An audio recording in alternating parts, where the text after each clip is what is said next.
Bobby Ingram, Curtis Ennis. Know that we've been loyal way back from the beginning. A trusted source for the news. 79th and Halas, what it is, what it do. Since Bobby Ingram, Curtis Ennis. Know that we've been loyal even when we wasn't winning. A trusted source for the news. 79th and Halas in your ears, you. Since Bobby Ingram, Curtis Ennis. Know that we've been loyal.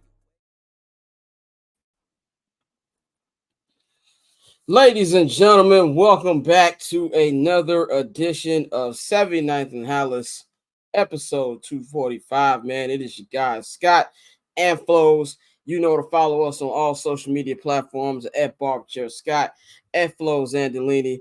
Follow 79th and Halas at 79th and Halas on Twitter. Follow the Barberchair Network on all social media platforms at Barberchair Net.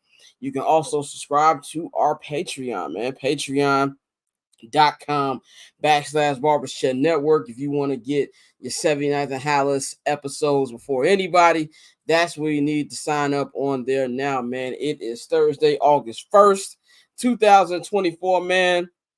It is halftime of the Bears' first preseason game, Hall of Fame game. They're down 17-14, but we're going live because I'm not watching the second half. But we got some stuff to go over today, man. We're going to talk about first half thoughts, the things we saw in the first half. We're going to talk about DJ Moore getting his extension this week. Some stuff that, give y'all my update on what happened, what the happenings were at Halas Hall this week.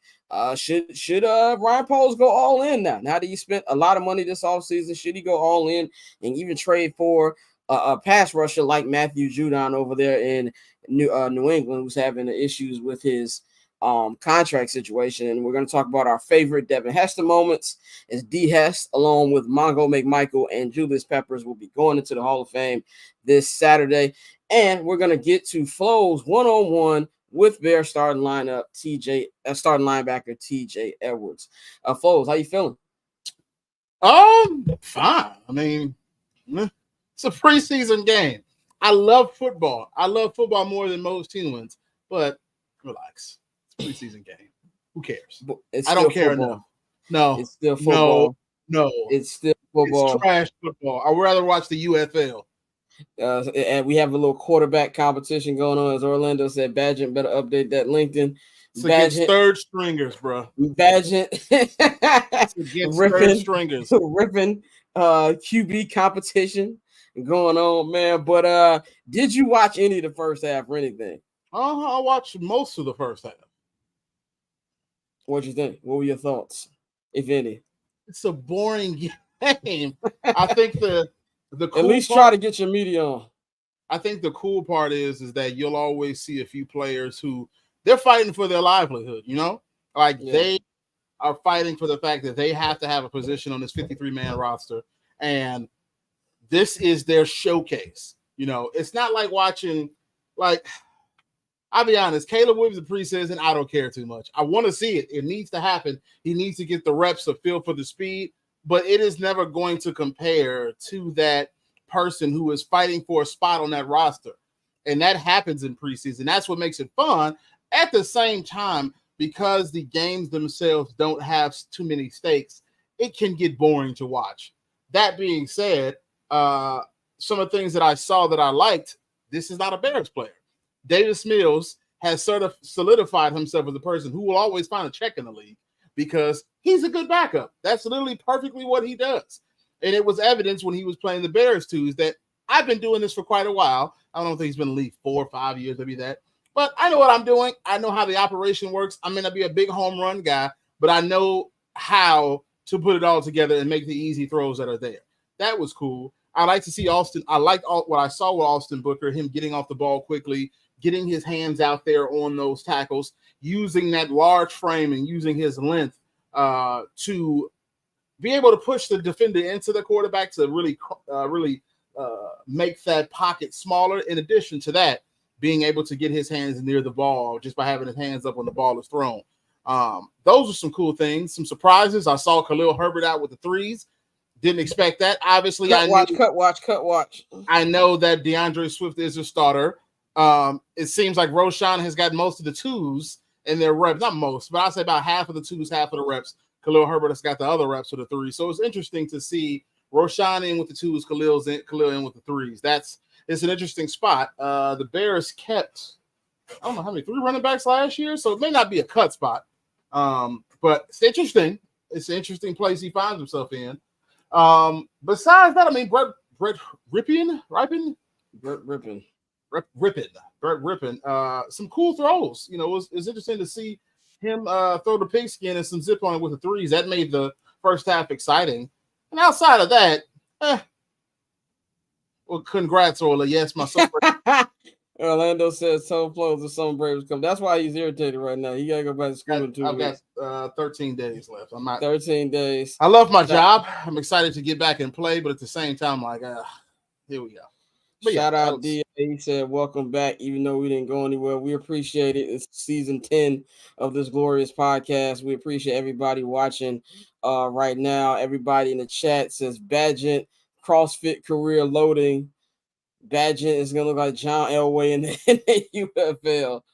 He said Khalil looks great with the threes, which is why he's finna get traded. Yeah, I don't think he's gonna get cut, but I definitely think I'm gonna try to trade that nigga. Shout out to my man Jay Hood in the chat. He said Roshan versus Herbert is an interesting battle. They will cut Herbert or trade. I'm glad everybody is on my side when it comes to this. Like you said, Flows. Like it's not too much you can take from a preseason game, especially a Hall of Fame game, which nobody in the history of ever has ever played their starters in a Hall of Fame game, like ever. I liked how Caleb and Rome did a little workout, even had their uniforms on. I guess that was for NFL cameras. We got to get. It's probably also just operation wise, just getting a rookie used to the operation of the NFL. Yeah, right. That too, and Caleb got to get his own field swag up. The cutoff legs got to go. I'm not mad at the cutoff legs. See, I'm not mad at the short pads on the legs. I'm not mad at that. I'm mad at the big sleeves. The big ass sleeves got to stop. What are we doing? Those are the Kyle Orton sleeves. We don't need that. We need a little bit of tugging. We need a little bit of tugging on that jersey. And sleeves in 87-degree weather. Arms, what are we doing? We don't need that. You need a tighter sleeve. You need a half sleeve. Something. We got to get field swag. To me is important. It's very important. There are some players like Patrick Mahomes doesn't really have field swag. To me, it's whatever. It's kind of basic. It's like if you tell Madden to randomize it, that's what it will be. And there are certain players like Phillip Rivers. He didn't really have field swag. Obviously, he's an incredible quarterback. So, but with a player like Caleb's caliber, you got to do better than that on the field. It's not an important thing, but we got to find out who's the best quarterback with terrible field swag. Peyton Manning. I'm talking about currently. Currently. I think Lamar ain't really got field swag like that. You're tweaking. Lamar has a nice basic. What's Lamar's field swag? It's just basic. It gets the job done. It's nothing crazy, nothing flashy, nothing flamboyant, but it gets the job done. To act like Lamar Jackson doesn't have field swag is irresponsible. It's irresponsible. I don't know what you're talking about. I just think it's basic. He ain't got nothing on that makes it any different. Like exactly. It's just simple. It has the basic pads, the basic the team socks with the black sneaks and like the white armband, but that's it. That's all he needs, and it works. When it's away, he has the black armband. It works. It's simple, but you don't want to look bad. That's the thing. You don't want to look bad, but you don't have to look like crazy. And I think his sleeves would be baggy sometimes, but there's nothing. Don't look wild. Like don't look like what are you doing? And that's what I kind of felt like. This is, yeah. Anywho, Brett Rippin Elway is making another charge down the field. The Bears are already in the red zone right now.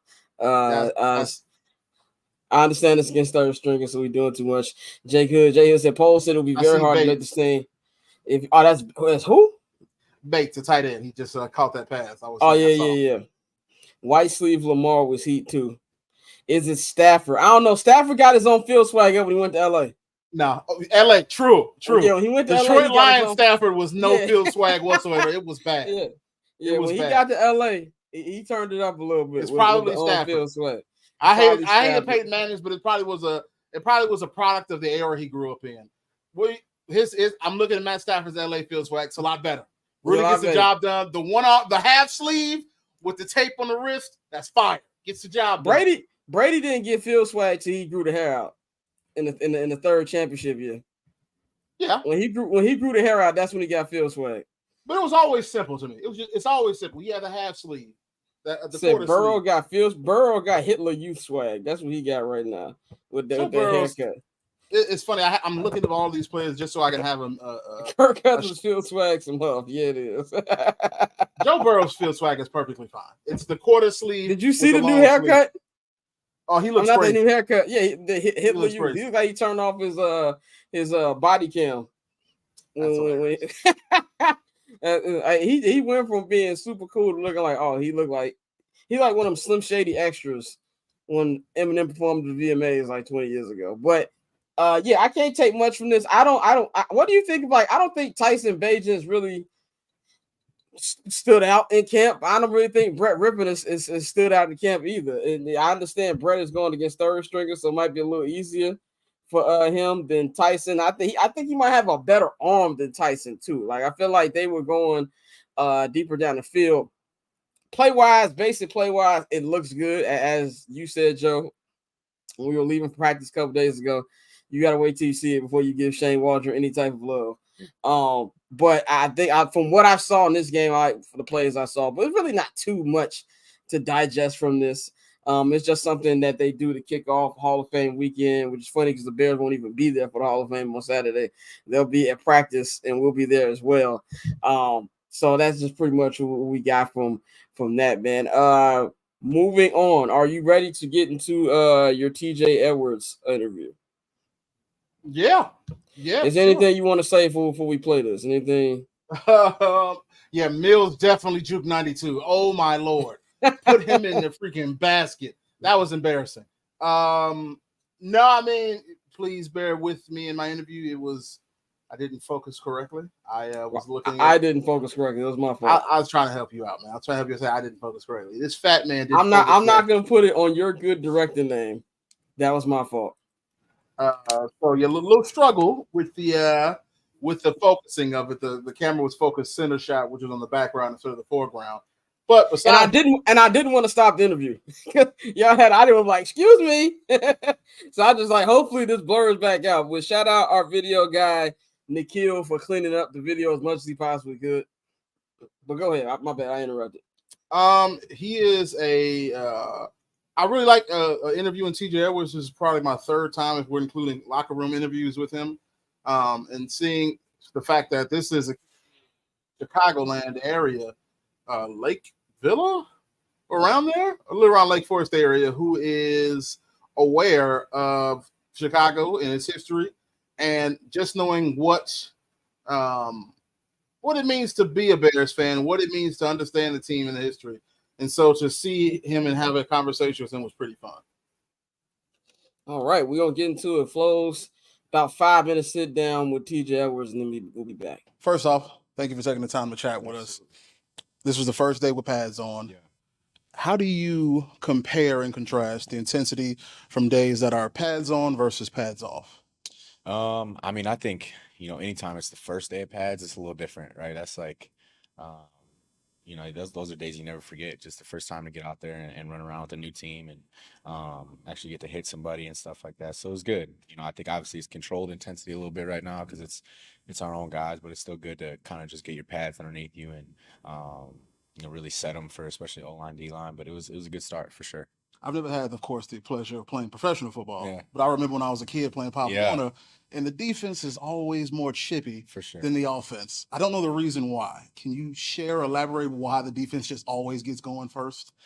I think it's that part, when you first start, you're just in helmets. You can't really hit anybody. You can't really grab anything or anything like that. I know D-lines love those days because they can just attack and just go. But I thought it was a good day on both sides. I think it was a good physical day, and I'm sure, that'll get more and more intense as time goes on for sure. Yeah.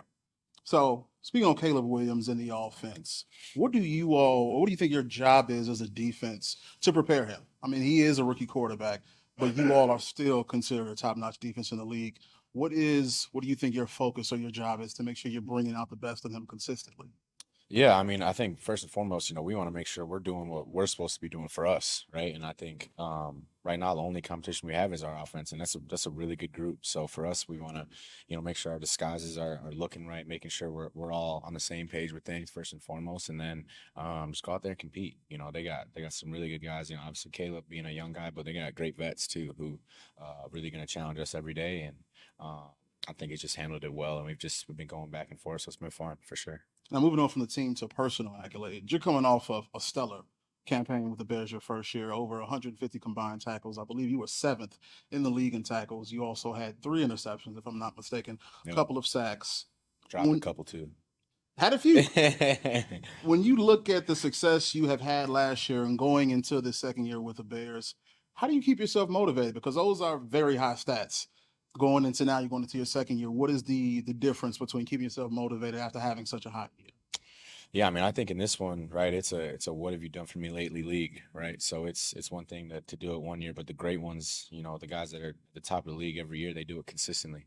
And I want to be one of those guys. I mean, for me, it's easy for me. I always I always come in, no matter where I'm at, I always come in that I'm underrated, right? I'm the guy who people didn't expect much from, and I still look at it that way. So that keeps me going every single day, and I know I have something to prove every single time I walk in here, for sure. Now, going keeping with your personal accolades and your teammates, you and Tremaine are also considered amongst the best linebacking duos in the league. How has your relationship grown since your first year playing together? Yeah, I mean, I think at first, right, like just meeting them, I think I could tell, we were on the same page in terms of football IQ of how the game is supposed to look, and I think that really started things off hot for us. And we're both very competitive too. We want to be the first ones to make a big play. We want to. That's just kind of in our blood. That's kind of how we operate, especially in our room. And but I think just football is such a chemistry game, right? And coming back, this year having kind of the same group, similar scheme and things like that, to where we can really just kind of make it into our own. I'm really excited for what that's going to look like, and it's going to be, us again just competing with each other and trying to make each other better and keeping each other accountable, and all those things that it makes it easy for me to play with someone like that, for sure. All right, last question before we get you out of here. You're from the Chicagoland area. Yeah. If you were to introduce a new teammate to the Chicagoland area, what is one place you would take them to and one restaurant you can take them to? I know it's difficult. It's tough. There's a lot.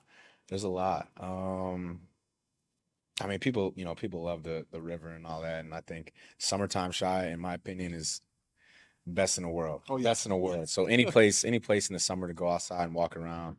I'm a big maple and ash guy. I'm not gonna lie. Like, I'm a big maple and ash guy. Good spot. So I'd probably do something nice like that, or if not, just go grab a slice of pizza or something. Pisano's is my favorite. I'm a big fan of Pisano's. I think it's underrated. So I'd probably do one of those things. Well, thank you for taking the time out. Appreciate you. Yeah. It's your boy, folks. We will catch you all later. Flows rather sitting down with TJ Edwards. Real good interview there. Said Professor Big Folks with the hard-hitting questions. We're gonna have some more interviews coming up for y'all during this training camp with better quality. Because I will not be shooting it anymore. But the funny thing is, normally Scott is the one who does the interviews, but I lost a bet. We had a bet that we would be on field, either on field 1 and 2 or fields 3 and 4. I bet 1 and 2. It was on 1 and 2, so I got the interview. But it was fun to talk to TJ.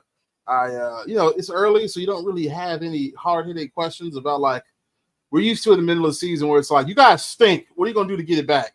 But now it's positive vibes at the beginning of the camp. There's nothing we really have to force onto a player and ask. You just gotta say, like, what are you all doing? You all have this, you have that. How are you gonna improve? But yeah, there's a different feeling within the Bears organization.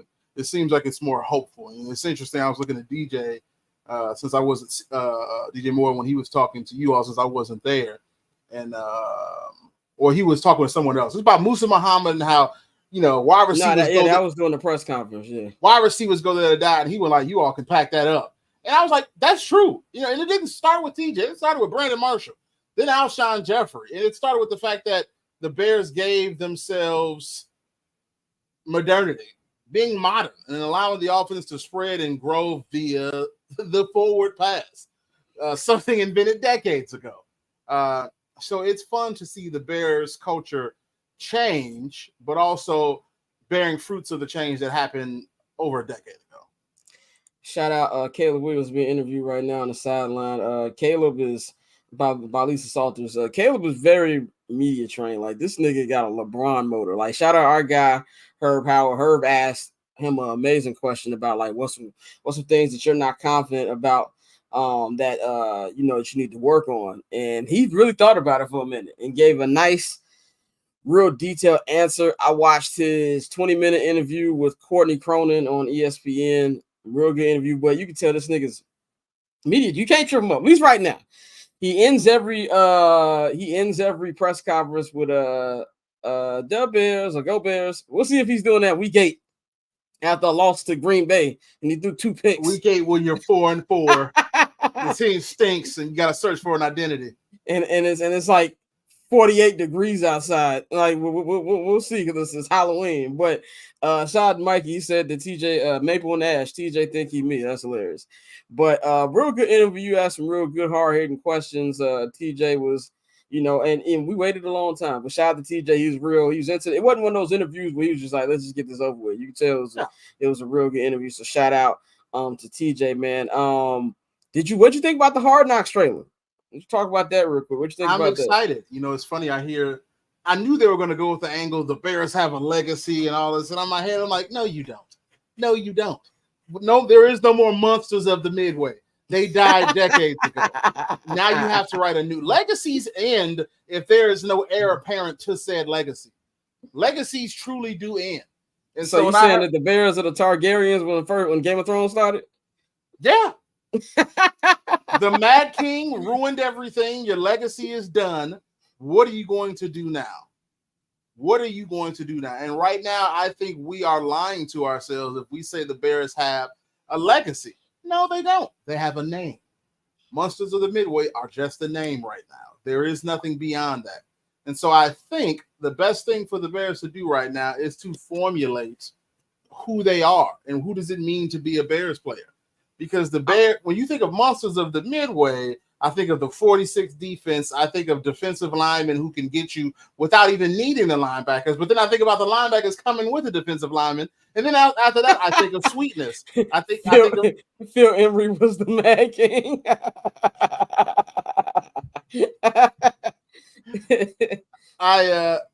That's what I think. And I think of T formation, running it up the gut, sweetness, bowling the dude over, getting back up, tossing a touchdown, running a touchdown, catching a touchdown. That's what I think. And then the wide receivers, they're not really as important. And then Jim McMahon, playboy, brass, really tough-nosed guy. That's what I think about. Those aren't the Bears anymore. The Bears are somebody and something else. The question is, what will that be? And I think hopefully through Hard Knocks, you start to see the foundation that Eberflus and Poles have set. Whether that will be the foundation that drives them forward for however long they're tenured here, I don't know. I'm going to push back just a little bit. They do have a legacy. Is it an old-ass legacy? Yes. That's my point. Certain things aren't a legacy anymore. Maybe legacy is not a word. Legacy is the wrong word. Legacy will always last. The Bears are not a part of that right now. The Bears are not a part of that anymore. What we got here? They're showing a clip from Hard Knocks right now that I can't see because it's on mute. But anyway, I'm pretty sure somebody put it on the internet. But I'm like, yes, it's a legacy, but there's nothing new. It's like the Celtics always had a legacy up until even when they didn't win before Paul Pierce and them won. It had been 25 years before they had won up until that time. They still had a legacy. You have Russell and them, and you had Bird and them. So they had a legacy. Them niggas just ain't won in a long time. And even with this championship they won this year, they ain't won in almost 2008 was almost 20 years ago. You talking about but see, that's the thing though. Celtics who won this year. But see, that's the thing though. They would only be separated by 1 decade for them not having won. If I'm looking at the Boston Celtics of the 80s, obviously they won the NBA Finals. The 90s, they saw success early when they were losing finals. They lost the Eastern Conference Finals. I mean, they lost the Eastern Conference semis in like 91. They went to the first round, 94. The 2000s is when they started to see more. So really, it was only 94 to about 2001 where they just weren't doing anything. Is that even 10 years? Not even 10 years of just awfulness. That's just a small section of what they weren't doing. So realistically, that's not as bad. And then after that, you go from, was it 20 years until they won their next one? 85 to 2000, 22 years. 22 years until they won their next one. The Bears have nothing. If you were to look at like the Football Reference, it's just like empty page of nothing. I agree. I'm not disagreeing with you. I'm just saying they have a legacy. A legacy is different. Maybe them not having a legacy was what I didn't mean to say. I wanted to say what I'm trying to articulate. They have nothing new from the 21st century. No, it's not even that. I mean, it is that. It's that the legacy that the Bears have is not with that team anymore. That legacy is now in a museum. It's boxed up with saran wrap over it. It's not, that legacy doesn't correlate to the Bears, and it hasn't correlated doesn't have correlation for some time now. I mean, the Bulls are the same thing. Like, how many times we gonna keep watching Michael Jordan clips? Like, it's been 26 years and them niggas been to the NBA Finals. So, but I'll say this too. But the trailer I loved. I love the trailer because even though that they infused all the eras, even though I've said I'm tired of seeing the 85 Bears, when the trailer came on, I was like, is that Ditka talking? And it was Flus. I'm like, oh, okay. Flus getting the troops ready. But I loved how it said iconic franchise. And it went from all the faces. It went from Gale Sayers, Dick Butkus, Mike Ditka, Jim McMahon, Mike Singletary, Sweetness, Urlacher, Hester, and then it went to Rome and Caleb. I thought that was kind of cool to see. Like the Urlacher years were also trash. Let's also talk about it. Let's talk about the Urlacher years. Time out. It was four times you went to the playoffs. Trash. And 2 of them times went to the Super Bowl, and another was NFC Championship game. 2 of them times they went to the Super Bowl? No, I'm talking about twice out of the 2, Super Bowl and NFC Championship game. It was a trash 2006 to 2000. It was trash. I can't say trash. Trash is what we just been watching the last couple years. That's god awful. This is trash. Urlacher's years were trash. There is nothing he left behind. Him and his years left behind no legacy for the Bears. I don't know why we even lie like it does. Those defenses were also part of their monsters of midway. Those are some great defenses. Yeah, that's it. I'm saying 2000 to 2012, from 2000 to 2012, the Bears went to the playoffs 4 times. It has more space in between anything actually happening. That Bears did not inherit any sort of legacy, man. I hate it. There's nothing from there. It was just trash. It was now defense. I will give the Bears credit. They always know how to build a defense. I will never say they don't. In early time, they went to the playoffs 4 times. 4 times. 2001, 2005, 2006, 2010. I wouldn't call it trash. Trash is not a word I use. Mediocre, yes. I'm not going to use trash. Mediocre is 50% of the time you went to the playoffs. That's 12 years. 50% would be 6 times. They went less than that. That's trash. You're taking a poo-poo on all the Bears teams we grew up on. Yeah, we have to be realistic. We have to be realistic. Those are not. Thank you, Orlando. Can't call it trash. No, mediocre is 50%. Trash is less. 12 years, 4 playoffs. 12 years is 12, 4 playoffs. It's trash. We loved it because we grew up with it. It's our trash. This is mine, but it's trash. So you saying we talking about this like how we talk about how I talk about my years the playing Star Wars football. prequels? Yes. The Star Wars prequels. Yes, the prequels stink. Phantom Menace trash. Episode 2, one of the worst movies I've ever seen.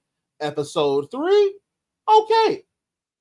But what is that average? What is 1 out of 3? I don't know the average for that. It's like 33.333 something percent or something like that. So I'm blaming Jay and them on why Flo was saying this. I'm not blaming Jay. Blame the 80 offensive coordinators they gave that nigga. And the worst offensive line I've seen in league history. Yeah. Jay, like Urlacher, will always be bright spots. Urlacher's a Hall of Famer. He is incredible talent. I don't think I've ever He's seen a racist, but if we're talking about on the field, I don't think I've ever seen a linebacker be so adept at covering tight ends. The art of covering tight ends from the linebacker position is lost, which is why teams often bring in DBs to cover tight ends, but then that fails because they're not physical enough. Urlacher had what you didn't really see in linebackers often. Jay Cutler holds so many Bears passing records, was never a bad player to me. The problem is I think we look upon those years too fondly. And I think we need to call them what they were. Not good. This is how Joe starting the season with realism. By the way, the Hard Knocks clip is Caleb. They doing do the rookie intro things. He went up there in front of everybody. He said, "My name is Caleb Williams. I went to USC in Oklahoma. Still horns down and fight on." He said, "My bonus is $25.5 million." And niggas got up like, "Dang!" And Tyson Page was sitting there like, "That's the most money I've ever heard of in my life." So that's what the clip was from. Who was that? I don't want to call the person out their name. It's not what a Christian should do. But he talked about Caleb's nails and then talked about Caleb's the way he has the locker room's respect and everything. Oh, Monty Toomer, who was on the 2008 Giants. Okay, what are we doing? Why is it that to me it sound like he a musty mug? That's what that sound like to me. I don't think you've ever heard me talking about Caleb's nails, even when he was with USC. What you will hear me talking about was, man, he held onto the ball sometimes. Man, he wants the home run plate. But what does his nails have to do with anything? Why can't the person be free to express themselves? Because people are homophobic. That's what it is.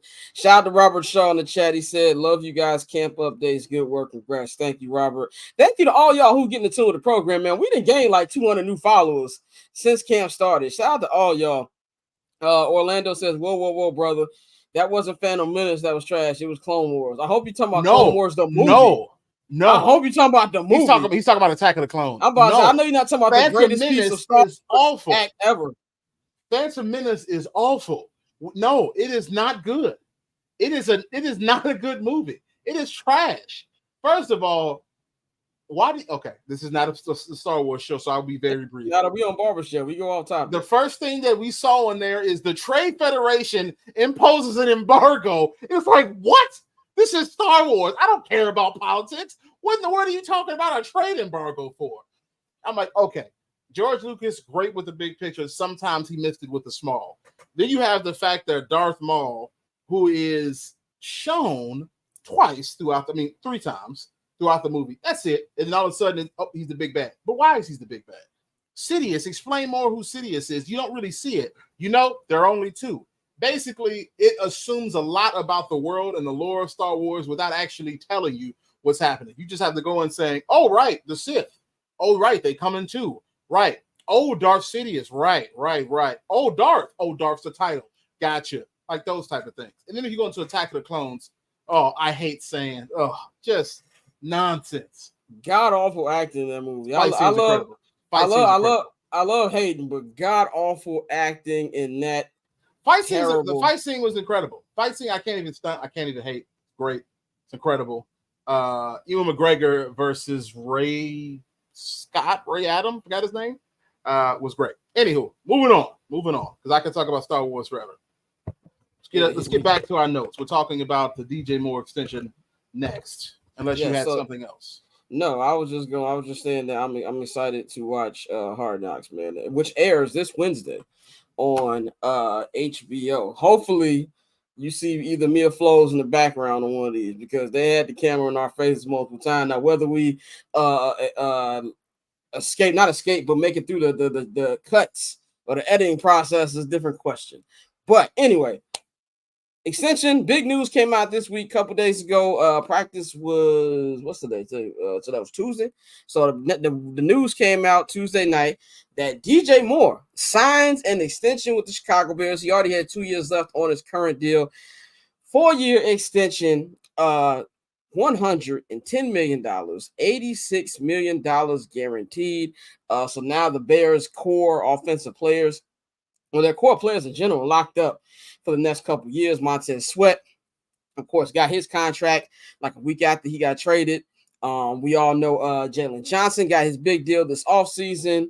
Caleb and Rome signed their rookie deals, so they're straight for the next 5 years. And now DJ Moore getting his. And now, to me, this signals that I don't think Keenan Allen. I think this is 1 year deal for Keenan Allen, even though DJ said in his press conference, which was the best press conference I've ever sat in my 4 years of covering this team. DJ's always has personality. DJ has his own style of comedy, and I think that DJ is going to be one of the best joys of watching Hard Knocks. I think the stars of Hard Knocks are going to be DJ Moore.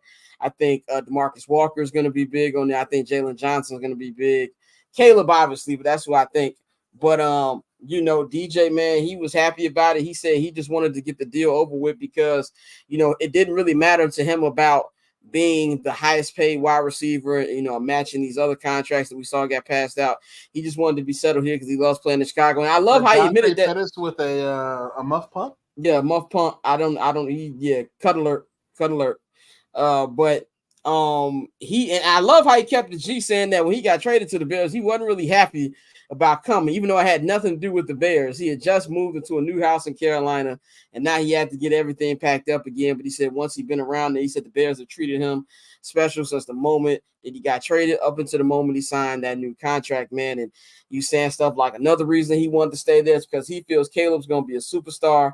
I think it was Jason Leisure or Mark Potash that was like, why do you think he's going to be a superstar? He said, just the way he handles our defense. He said, even if he messes up the next play, he's getting on him. And he said, I wanted to be around for that as well. He said his celebration meal was a 8-piece spicy family meal from Popeyes. He was having a little back and forth with Josh Rock, as Josh Rock had his Oregon gear on. He was like, man, Oregon sucks. It was a nice, entertaining, press conference, man. But I think it's great. I think it's fun. It just kind of shows the new era that we're in with the Bears as well. Highest paid player in franchise history. What do you think about the extension news, and were you shocked? No, I'm thankfully I was not shocked by the fact that they had an extension for him, which is good because there was a period in watching the Bears where I would be like, they paid him. So I mean, it kind of reminds me like when the Bears first got Brandon Marshall. I said, what? I looked at Scott. I'm pretty sure we were in your room when we were kids, and we were like, huh? No, I was actually on a flight to South by Southwest when Brandon Marshall got to the Bears because I was in your room. You told me, if I remember correctly. Yeah, because I had my phone off, and then when I got off the plane, landed in Austin, Texas, that was an alert that came to my phone. I almost cried because I was like, we have a wide receiver. Thankfully, I don't feel that way. Or like, wow, I can't believe it. No, I figured that he would get a long-term contract. I know he has his aspirations for Keenan, but depending on what you see from Rome this year, I don't imagine one would spend a lot of money on someone who is in their 30s and a wide receiver.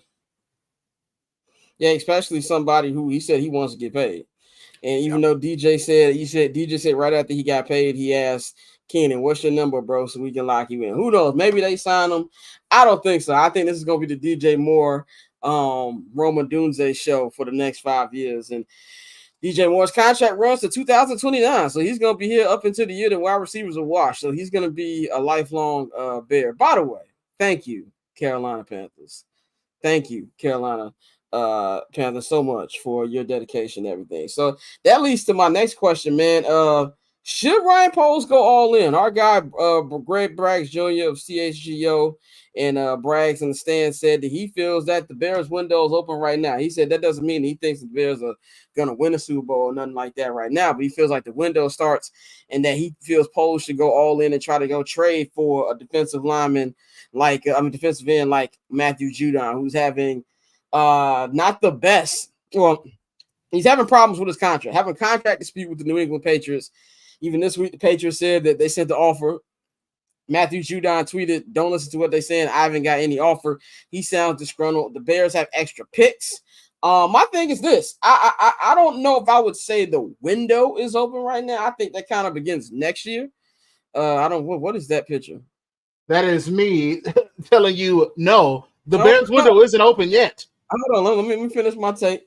I don't think it's open. I think next year is it. But you have extra picks. and I've said all OTAs, all camp, I still don't trust either one of these lines. I don't trust the offensive line because of health. As we already see, Nate Davis that missed the last week. Back to life, back to reality. That's how it feels like right now. Like, we don't know how that's gonna shape up. I don't like the fact that we're having a center battle. You know what I'm saying? And then, the defensive line, I think we need more than Montez Sweat. Even if Gervon Dexter has this breakout year that everybody on the Bears is expecting, I would go out there and trade for Matthew Judon. You're Orlando, he's 31, but you get a couple years for that. I'll give him a nice little 3-4 year deal if disappoint and see how much the New England is asking for. Shout out to DA says not this year, but next year through 2028, buy Super Bowl tickets early. I would go if there's an opportunity to make your team better, especially on a rookie deal. As we keep saying, these quarterbacks get paid. Like, these quarterbacks getting paid crazy. We just saw the money that Tua and Jordan Love got this week. It has nothing to do with your actual play on the field now. The quarterbacks getting played off what they're about to do. So in about 3 to 4 years, these conversations, if Caleb plays the way we expect him to, Caleb's going to be on the docket for that. So you want to take advantage of a rookie deal as much as you can. So I'm not saying you go be thirsty for Matthew Judon and put all your prize picks on the line. But yeah, I'm pretty sure Poles is, making calls and seeing what the block is like as well. But I personally think that he's going to go into this season with the DL as it is right now. He's going to see what it's like around trade deadline, because we all know the trade deadline is now active. That's when the Bears got Montez Sweat last year. And I think that if the sacks and the pressure aren't the way that he looks, that he might make a deal. But go ahead. I don't want to say don't go all in, but I think a good team still needs to be built with the drafts. And it's like you use free agents like sprinkles. You know what I mean? You don't go all in, but you use a few. And as of right now, I don't think it's time for you to just throw everything out there, throw, all your money at a top person, unless it's like game changer or an opportunity that you can't pass up. And as of right now, I don't see it that way. Bears need to build and make sure they get a lot of players with rookie contracts, a lot of players with their first contracts, because you don't want to spend so much money. That being said, you shouldn't follow the Jerry Reinsdorf school of money management where you're making sure you don't have any big contracts. That's not a smart way to do things either. The NFL is not like a regular business where you want to buy cheap and make a big profit. No, you have to put in money. So that being said, I think right now the best bet for the Bears is to only spend if there's just an incredible offer that you can't pass. Judon, I don't know. As of right now, no. I think now if we're talking specifics within the Bears, the secondary is fine. The linebacking core is good. The defensive line, you need someone else. You need someone else for sure, but I don't think it needs to be someone who is middle of the pack or someone who has a question mark. As of right now, I also don't think you should just sit on your hands. I'm kind of confused with what I'm saying. Is basically you're in a tough situation. Basically saying if the deal is there, you should check into it, but don't be thirsty for it. Exactly. The opposite of that, when it's something like the offensive line, good offensive linemen don't go to free agency. Good offensive linemen either had to be traded for or they have to be drafted, in my personal opinion. So I think with the Bears, this just might be the situation that they're in until next year's draft, when you'll have to draft somebody or you find somebody within free agency. So you're kind of stuck that way. Now, defensive linemen, they're in free agency all the time. But as of right now, I don't think there's anything or there's a person they can do that makes sense to just go all out. At the same time, how would this team operate under Matt Eberflus' third year? I'm not sold on him as a coach. I'm not sold on Ryan Poles just yet. That being said, Ryan Poles gets a lot more leeway than all of them. I ain't gonna lie, I'm sold on Ryan Poles. Because of the draft and the free agency that he's done, he gets a lot more leeway. But I'm not going to be sold on somebody until there's a sustained playoff. Good on paper is great. It's good on paper, but what does the team look like? Like, good names that fit in, what does the team look like? I haven't seen anything, and I don't think, it's the stereotypical King Poles has done it again. I haven't seen it just yet. I want to see it on the field. Names are great. How does it play? Several times during last season, I said, I don't care about names. How does it play? And I don't know just yet. Looks good on paper. I will absolutely admit that. How does it play? I'm sold on Ryan Poles. Everything else I agree with. It's up to the players to play now. It's the GM's job to get the players. I think he's done a good job of that. Speaking of, the game has actually been suspended due to severe weather in Canton, Ohio, which is why another reason I'm glad we didn't go. So the Bears are leading 21-17, but the game's been suspended. We don't know if it will start back up. Yeah, man. So what did Victor say in the chat? Poles love his in-season trades. Got to wait and see who comes available as far as pass rush. That's one thing Poles is gonna do. He's not gonna rush and things like that, man. Final topic before we wrap up this episode, man. Our boy Devin Hester, one of the 3 Bears who will be inducted into the Hall of Fame this Saturday. The Bears now will continue their record for the most Hall of Famers in pro football history with 30 Hall of Famers now, as Julius Peppers will be inducted. Long overdue. Steve Mongo McMichael will be inducted. His lovely wife, came out as part of the walkout today. And I just want to say to her that not many people understand the vows of marriage or in sickness and in health. And I can't imagine the strength it takes to be a wife to a person who's dealing with ALS. I just want her to know, never met her in my life, but I'm praying for her. I'm thankful that he has you there to walk with him during this time. I'm thankful that the Lord allowed him to remain alive during this, so he can see this. Yeah. He can see it, even if he can't express it. I know his brain can see it, and I'm thankful that you're there. And I pray you get everything that you want in your life, because you deserve it, and he deserves it. And it just makes me hate ALS. That man, such a lively person. But I'm thankful for his life, and I'm thankful for what he brought to the city of Chicago. We love him. Never met him. Love him. And I will continue to pray for him. Continue to pray for her. Mongo, one of the great Bears legends, also one of the 4 horsemen, nigga, on WCW.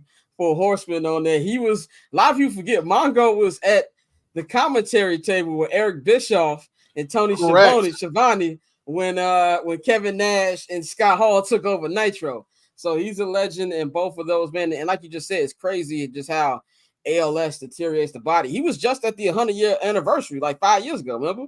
He was lively, doing everything, man. So definitely prayers out to his family, prayers out to him. Definitely much love to his wife. And I'm glad that he's, like you said, he's here. He might not be able to talk, but he can see it. He's going to see his induction on Saturday. That's dope. Shout out to our boy, Jared Payton, who's going to be inducting Mongo on Saturday. Even though this man went to the Packers, Julius Pepper was the first big Bears free agent acquisition that I can remember in my time as a Bears fan. In the couple years that he was here, he was dominant. He was a real good player for the Bears. He's going to be inducted into the Hall of Fame. And then our boy should have been in it a couple years ago, but the GOAT, Mr. Devin Hester, greatest returner of all time.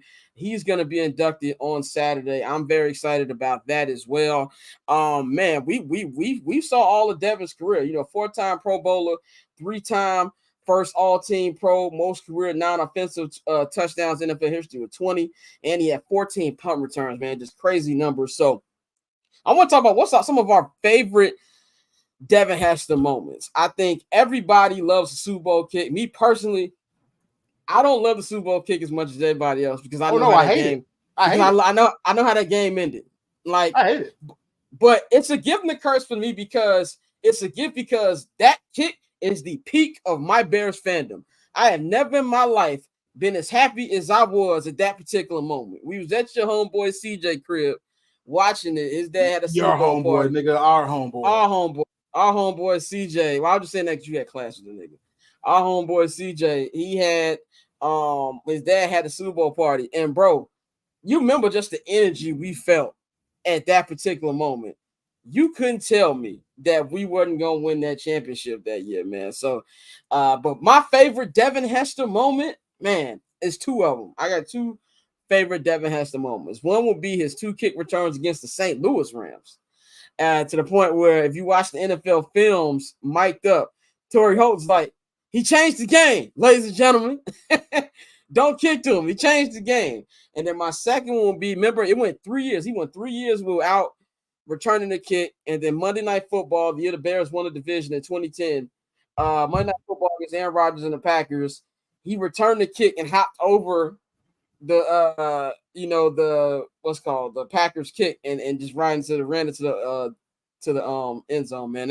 I could be all day naming favorite Devin moments, but that might be my two favorite right there. Are you done now? Yeah. My favorite Devin Hester returns are his first one against the Packers, and was that the year before? That was the year of the Super Bowl, right? Yeah. That was his first ever kick. You talking about the one in Green Bay? Yeah, that was the most impressive one for me because I was not expecting it.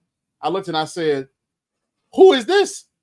And he grabs it, and I mean he takes off. The funniest part in the end, if you pay attention to the Packers kicker, he started catching up to Devin Hester in the end. I don't know if it's because Devin Hester slowed down or that kicker was just blazingly fast.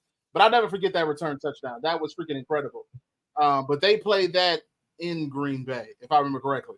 That was the first one I remember because I watched that game. It's like September something. 2006, I think. 2006. Has to be 2006. Incredible. Really good blocks. Peanut Tillman had a good block on that return. Incredible. Second one was the two returns against the Broncos. Oh, yeah. We don't play chicken shit football. Which hilarious. Who are you? You're a kicker. What are you talking about? I don't want to hear that from you. Those were incredible because I said, yo, he figured he has the secret to kick returns. This is easy for him. I'll never forget that. That was again one of my favorite. Those are my two favorite memories. There's also the touchdown against the Lions with Peanut Tillman again with a great block, pancake block in the end zone. We'll never forget that because it showed me that Devin Hester was great. But, man, the special teams of the Bears during the Lovey era was amongst the best. Whether it was kick returns from Devin Hester or if it was the kicking from Robbie Gould, they just got it done because they made sure to put Devin Hester in the positions to succeed. Just really, really great. So those were my favorites return touchdowns from Devin Hester. It's one of those things where the people who didn't want him in the Hall of Fame, my thought is why? You know, I'm not a person who cares about precedent. You know, there's not one in before. Why should he be in? Because it's always time for precedent to be broken. In addition to that, the Hall of Fame is reserved for players who are at the best of their position. Simply, it's like even with kickers. Kickers for me need to be in the Hall of Fame because they play the position in football. Hell, even a punter. The problem is you just need to be outstanding at those positions. Same as a kick return touchdown. It's not like he had a couple touchdowns here and there. He had like 20. And so why not put him in the Hall of Fame? He was the best to ever do it. He was a cheat code. And I'm so glad that he got in the Hall of Fame because he absolutely deserves it. I don't know how many years of eligibility how many years he was on. This was like year 3. Year 3? Yeah. Which, again, one of those things where I think to myself, precedent, where people don't want to just put a person in first ballot, Austin. Put people in when they deserve it. They deserve it, do it. There are just things about sports writing and their emphasis on precedent that I just will never get. Devin Hester is one of those people where he deserved to be in the Hall of Fame the moment he became eligible. That being said, of course, there's always other people who deserve to get in before that person. Devin Hester is not amongst those. He was a first ballot, should have been a first ballot. Yeah, I don't know what Yurko Karma went on with that one, but I have no idea. That's a dumbass comment to me. He don't belong in the Hall of Fame. Hall of Fame is for people who are the best at that position, and he is the best position. There was no one better than him before that. Ain't gonna be no one better than him after that because as you see these new kickoff rules, making it basically impossible for niggas to run kickback. Like I don't think it's making it impossible. I know the thing is that we have seen people be crippled and paralyzed from that. And I'm not of the ilk of the Americans who think it's just tough nose. You got to be tough. No, you need to care about the people who are playing the game that you watch. It's easy to say that the people need to be tough when you're not playing the sport. It's like when I talked with TJ Edwards, I was like, man, I have never had the pleasure of playing professional football. But man, it's interesting how A, B, and C. It's the same thing with football. I have never had the pleasure of playing professionally. But I remember as a kid, man, we're getting depleted. And so how much more would it be for a person who has spent their entire livelihood, their entire lives preparing for the game? How much more deadly would it be? It would be even more deadly. And so I think as a league, you need to do what you can to protect your player. I think right now the NFL is better than it has ever been. Whether it's the scheme offensively, it's the speed of the players, or it's the way that the game runs. It's the best it's ever been. And this funny thing is, I thought I would miss the bone-breaking hard hits. I realized to myself, not really. I don't really miss the game or watch the game for the hits. I watch the game for the plays. And then I realized that, man, people are going to be in a better position as they get older. It was heartbreaking for me watching Jim McMahon struggle so much because of the hits he took in football. So if we can have a way to keep these players healthier, longer, and they don't have to worry about or think about their mental health or their mental just sanity because of the hits they've taken in football, I'm all for it. It's even like with the Guardian helmets with football. I'm pretty sure Guardian helmets will be adapted into the league in a little bit. I'm pretty sure it will become players are allowed to wear them. Players will be mandated. You'll have to get used to it, but I think this is a portion of the game that fans need to be more appreciative of, and it's player safety. And so with the way the kickoff return is now, having seen players get paralyzed or die, I think it's perfectly fine. They'll have to tweak it a bit. They'll have to tweak it a bit so it makes it more fun and it's less deadly. But the last thing you need is somebody screaming down from the opposite 30 heading straight towards you. You don't want that because that's where you get into trouble. But I think this year will probably be a test run and they'll probably do better tweaks to it. But I'm not mad at it. Devin Hester just said he feels it's shaky, but we'll see how it plays out. It is pouring. That's the best way to approach it. Yeah, it is pouring like a motherfucker. Call the game. Right what now. Are we doing? Shout out our guys, Herb Howard and Nicholas Mariano, who they're talking about. They don't want to step on the field. Herb got some nice shoes on. Currently, we got Troy Aikman and Joe Buck interviewing Kevin Warren and Ryan Poles right now on there.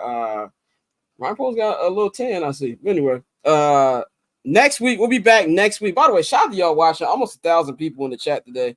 Shout out to y'all, everybody who watching, supporting. This is going to be a big season for the podcast. We'll be back next Saturday. Is we'll be recapping preseason game number 2, and we expect Caleb Williams and the starters to be playing next Saturday in Buffalo, man. So, anything you want to say before we get up out of here? We good to go? No, not really. I mean, I wouldn't say not really. I always have something to say. I am excited for what the Bears have. I think that we need to have a cautious optimism. Once again, I would not be a person who tells you should not be optimistic about your team. I think we should give in to our better urges to have that optimism. Just be cautious. Things need to play out on the field. Kevin Warren, like a corrupt politician, is hilarious. Bunk suit, never going to forget it. I hope one day to interview him. And you're like Rashard Tate. I hope to one day look at him and say, Scott called you bunk suit. What you think about that? TED Talk, Kevin. I do think we need to have a cautious optimism, but we should give into that optimism and be happy because that's what the sport's all about. Because eventually 100 years of Cubs fans' misery and pain that I enjoyed with every fiber in my body went away because they got to see 2016. To the point now I see Cubs fans go, man, that's a shame. 2016 will always be in my heart. And at the end of it, man, it's worth it. It will be worth it. It's the same way watching the Sox. I knew embarrassment for most of my life. Then I said, then I have 2006 or 2005, wherever it was, that I'd never forget. And so at the end of the day, you should be hopeful, but be logically hopeful. And I think right now enough has happened where you can be logically hopeful in the Bears. It makes sense. It makes sense to be it. They've assembled a good defense. They've assembled stellar skill players and skill positions on the offensive side of the ball. They put people in there who have experience, who know what they're doing. Ryan Poles continues to build the team. Have hope. Be excited. I'm excited. But also, I'm still going to be, cautious. Because when something goes wrong, I'm not going to be, same old Bears. I'm going to say, let's see what's happening. Let's see where this goes. So let's see if this really has a hold on them or they move on for something next. I'm going to tell Bears fans what I've been saying all year. Open yourself to love, brother. That's you might get your heart broken. You might get your heart broken, but you also might meet your. But you also might. Hold on, look. You might get your heart broken, but you also might meet your wife or your husband, and you have a flock of kids, and you're like, "Hey, man, that was a great decision." Learn to love, Bears fans. That's all I'm gonna say. Learn to love. Yeah, you might be heartbroken, but you might win it all. But you might win it all. You know what I'm saying? Our father can talk about years of heartbreak, but he'll say, "But then I met your mother." Yeah. And you know what? Look at me. Look at me, Chicago. Look at me when I'm talking to you. Yes, it might be rough and you might experience heartbreak, but it takes one Super Bowl for us to go, Well, back in 2024, how we did it. Oh, man, remember exactly. 24 Bears. That's all it takes. It takes all it takes. one win for us to be like our parents and our grandparents who talk about 85. For us to look at our kids and say, y'all don't remember when Caleb Williams was that guy. Do you remember what he did? Y'all know about Roma Doomsday. What you know about Super Bowl winning Bears? Super Bears, Super Bowl. Heartbreak better than no bitches. Oh, brother, it's gospel. That's gospel. That's gospel. It's so true. That's so very true. That's very true, man. I wish I could make that the title of the episode, but I can't. No, I can't make that the title. But that's if this was some sessions, I could, but I can't make that the title. But that's very, very true. One last bit of news before we wrap this up. On the broadcast, on the interview with my man White Hove, aka Troy Aikman, and Joe Buck, Kevin Warren said the Bears plan to have shovels in the ground next year, and that for the new stadium to open up in 2028. So, in where shovels on the ground? Where next year? It's going to be fucking Arlington. Like, let's be real. I heard some very top secret news that they tell me it's gonna be Arlington, but it's gonna be Arlington unless something dramatic changes. Mayor Fro Folks, he can get up here and do all these interviews all he wants. The state of Illinois is not budging off that. So that's what Kevin Warren says. They expect to have shovels in the ground next year and the stadium to be open in 2028. We'll see if that actually happens, man. But it is pouring raining out here. I'm 70% sure it's going to be Chicago. Chicago? It's gonna. I'm willing to bet great money as Arlington. I forgot what was the holdup. Was it with the council? Because they want the Senate in Illinois. They want the city to pay for it, and the city's like, nigga, we're not paying for it. Eventually, we're not using tax dollars. I don't think so. I think this is going to be. What's wrong with a little bit of tax dollars? What's wrong with just a quick little tax to get the stadium? I'll be real.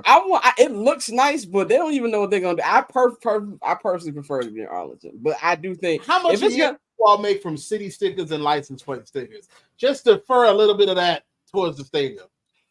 I have no knowledge of this, so don't pay attention to me.